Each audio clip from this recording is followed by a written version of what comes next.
العلم هو النور الهادي والمفتاح لكل الخير من يرد الله به خيرا. بسم اللہ الرحمن الرحیم.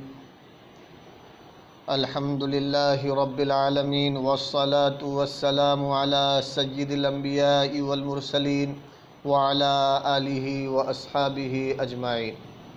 السلام علیکم ورحمۃ اللہ وبرکاتہ. عزیز طلباء، آج ہم 44ویں درس کا آغاز کر رہے ہیں. آئیے مصنف رحمہ اللہ کی عبارت پر ایک نظر ڈال لیتے ہیں. اسکرین پر دیکھیے. قال ابو حنیفۃ رحمہ اللہ رضی اللہ عنہ المداہر اذا جامع امرأته فی خلال الاطعام لا يستأنف الاطعام لأن الكتاب مطلق في حق الاطعام فلا يزاد عليه شرط عدم المسيس بالقياس على الصوم بل المطلق يجري على اطلاقه والمقید على تقییدہ. عزیز طلباء، مصنف رحمہ اللہ نے اس عبارت میں مطلق کے اصول المطلق یجری علی اطلاقہ اذا امکن العمل باطلاقہ فالزیادۃ علیہ بخبر الواحد والقیاس لا یجوز پر دوسرا مسئلہ متفرع کیا ہے. مسئلے کی تفریع سے پہلے زہار کی تعریف سمجھ لیں. عزیز طلباء، زہار کہتے ہیں اپنی بیوی کو محرمات ابدیہ، یعنی وہ عورتیں جن کے ساتھ ہمیشہ کے لیے نکاح کرنا حرام ہو، یعنی ماں، بہن، بیٹی، خالہ، پھوپھو، نانی، دادی وغیرہ. ان عورتوں کے ساتھ ہمیشہ کے لیے نکاح کرنا حرام ہے. ایسی عورتوں کو محرمات ابدیہ کہا جاتا ہے. تو عزیز طلباء، زہار کہتے ہیں اپنی بیوی کو محرمات ابدیہ میں سے، یعنی ماں، بہن، بیٹی وغیرہ کے کسی ایسے جزو سے تشبیہ دینا جس کو دیکھنا اس کے لیے جائز نہ ہو. مثلا شوہر اپنی بیوی سے یوں کہے، انتی علیہ کظہری امی، تو میرے اوپر میری ماں کے پیٹھ کی طرح ہے. تو ایسا کرنے کو زہار بولتے ہیں، اور جس نے کہا ہے اس کو مظاہر بولتے ہیں. مظاہر زہار کرنے والا. زہار کا حکم یہ ہے. زہار کا حکم کیا ہے؟ زہار کا حکم یہ ہے، چنانچہ اگر کوئی شخص اپنی بیوی کے ساتھ زہار کر لے تو اس شخص کے لیے اپنی بیوی سے نہ وطی کرنا حلال ہے اور نہ اس کا بوسہ لینا، یعنی اس کے ساتھ ازدواجی تعلقات قائم کرنا حرام ہے. اور اگر زہار کرنے کے بعد وہ اپنے قول سے رجوع کرنا چاہے تو کفارے کی ادائیگی ضروری ہے. عزیز طلباء، کفارہ زہار کے 3 درجات قرآن کریم میں بیان کیے گئے ہیں، اور وہ 3 درجات اس آیت میں ہیں. والذین یظاہرون من نسائہم ثم یعودون لما قالوا فتحریر رقبۃ من قبل ان یتماسا ذالکم توعدون بہ واللہ بما تعملون خبیر.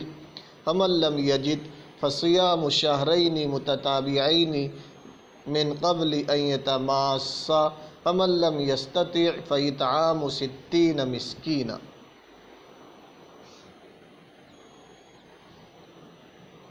عزیز طلباء، آیت کریمہ کا مفہوم یہ ہے، کفارہ ادا کرنے کے لیے جمع سے پہلے ایک غلام یا لونڈی آزاد کرنا ضروری ہے، اور جمع سے قبل کی قید آیت مذکورہ کے جز من قبل ان یتماسا سے مفہوم ہو رہی ہے. اور اگر غلام آزاد کرنے پر قادر نہ ہو تو 2 مہینے کے لگاتار روزے رکھے، اور روزے میں قبل الجماع یعنی من قبل ان یتماسا کی قید مذکور ہے. اور اگر بیماری یا ضعف کی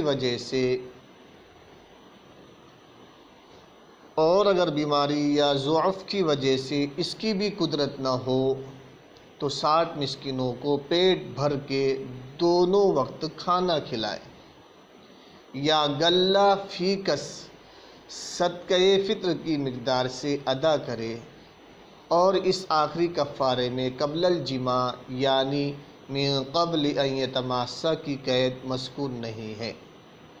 عزیز طلبہ، یہ آیت کریمہ کا مفہوم تھا جو آپ کو بتلایا گیا۔ آئیے اب مسئلہ سمجھنے کی کوشش کریں۔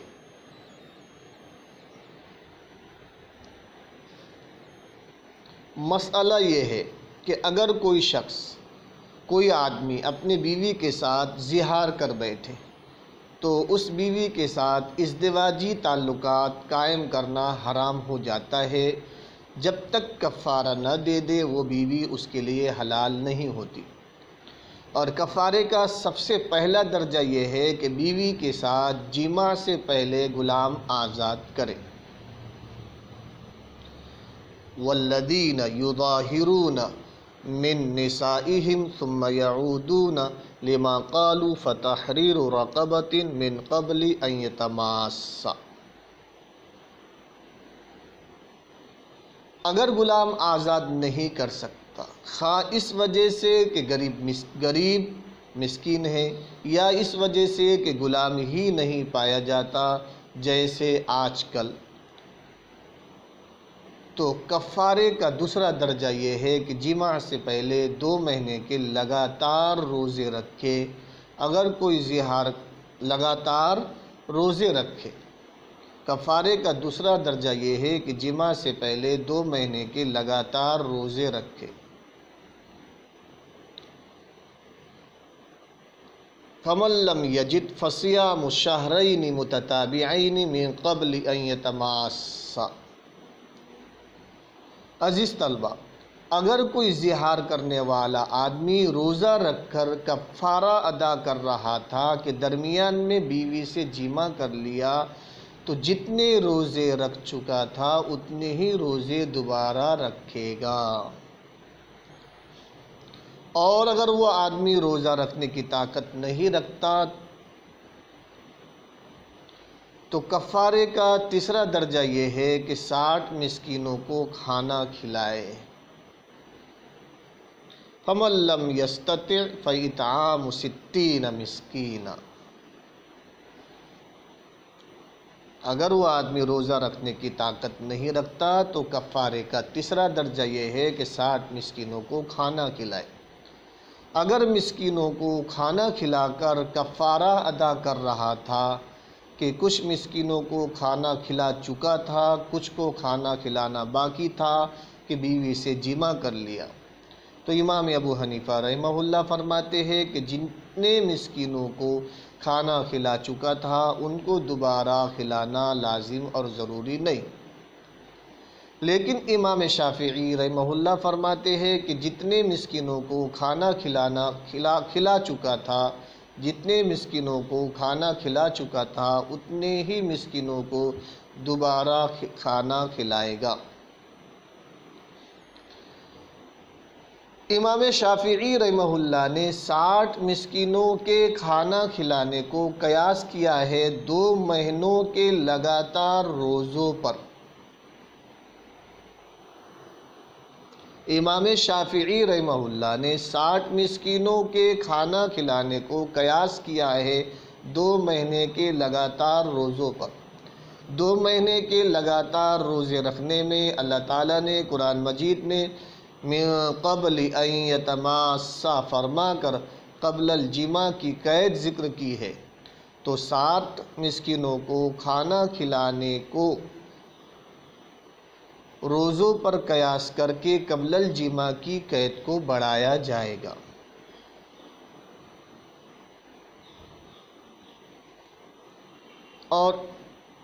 اور یہ امام شافعی رحمہ اللہ کا قیاس ہے، اور اس قیاس کی علت ان میں سے ہر ایک کا کفارہ ہونا ہے۔ جس طرح روزہ رکھنا کفارے کی نوع ہے، اسی طرح کھانا کھلانا بھی کفارے کی نوع ہے۔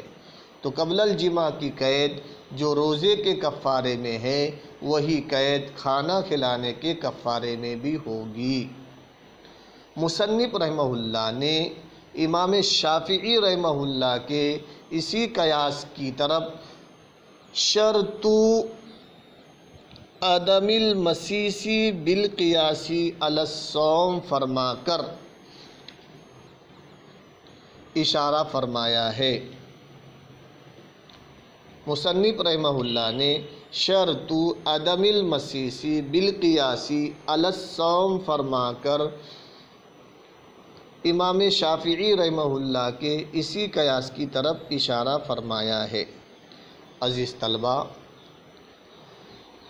اب مسئلے کی تفریع سمجھے۔ امام ابو حنیفہ رحمہ اللہ نے جب مطلق کا اصول ذکر کیا ہے کہ المطلق یجری علی اطلاقہ، تو امام صاحب فرماتے ہیں کہ قرآن میں زہار کا کفارہ 60 مسکینوں کو کھانا کھلانے کے ساتھ ادا کرنا مطلق ہے۔ قبل المسیس کی قید مذکور نہیں ہے، جماع کی قید مذکور نہیں ہے، اور 2 مہینے کے لگاتار روزہ رکھنے کے ساتھ کفارہ ادا ہو تو قبل المسیس کی قید کے ساتھ مقید ہے، اور 2 مہینے کے لگاتار روزہ رکھنے کے ساتھ کفارہ ادا ہو تو وہ قبل المسیس کی قید کے ساتھ مقید ہے، یعنی جماع کی قید کے ساتھ مقید ہے۔ لہذا مطلق اپنے اطلاق پر جاری ہوگا اور مقید اپنے قید پر چلتا رہے گا۔ کھانا کھلانے پر قبل المسیس کی قید نہیں بڑھائی جائے گی روزوں پر قیاس کر کے، کیونکہ قیاس ظنی ہے اور کتاب اللہ قطعی ہے۔ قطعی کو ظنی کے ساتھ مقید کرنا جائز نہیں ہوتا۔ یہ الگ بات ہے کہ مظاہر کو کھانا کھلانے کے دوران جماع نہیں کرنا چاہیے، لیکن اگر اس نے کر لیا تو وہ گناہگار ہوگا، لیکن جتنے مسکینوں کو کھانا کھلا چکا ہے وہ کل عدم نہیں ہوگا، اور اگر روزوں کے دوران جماع کیا تو گناہگار بھی ہوگا، اور جتنے روزے وہ رکھ چکا ہے وہ بھی کل عدم ہو جائے گے۔ عزیز طلبہ، آئیے اب عبارت کا ترجمہ کر لیتے ہیں۔ عزیز طلبہ، عبارت کا ترجمہ انشاءاللہ آئندہ سبق میں کریں گے۔ والسلام علیکم ورحمۃ اللہ وبرکاتہ۔ السلام عليكم. لا تنسوا الاعجاب بالفيديو والاشتراك في القناة تشجيعا لنا لنستمر بنشر المزيد إن شاء الله.